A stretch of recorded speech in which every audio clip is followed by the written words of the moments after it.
NCP programme দিয়েছে, সারা বাংলাদেশে তাদের প্রোগ্রাম ছিল গণসংযোগের প্রোগ্রাম জুলাই আন্দোলনে।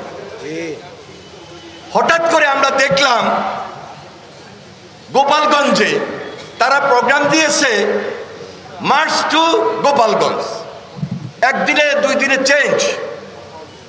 এটা আমি মনে করি এটা তলিয়ে দেখা দরকার, এর পিছনে কোনো হীন উদ্দেশ্য আছে কিনা।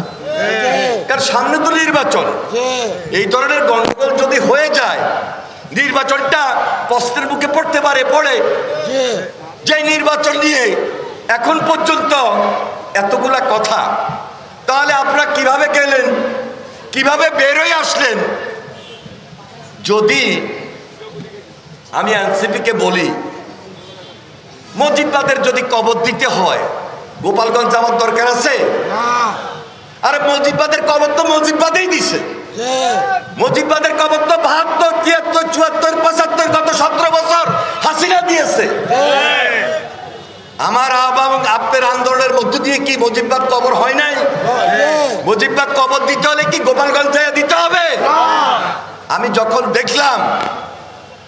যখন দেখলাম সকালবেলায় ইউনোর গাড়ি, পুলিশের গাড়ি নিরাপত্তাহীনতায়, তাহলে সেখানে আমাকে চিন্তা করা দরকার ছিল আমার পরবর্তী কর্মসূচির ধাপটা কি ধরনের হবে, হওয়া উচিত কিনা। হলেও আমি সকল রাজনৈতিক দলের সঙ্গে তাৎক্ষণিক মুহূর্তে আলোচনার দাবি রাখে না।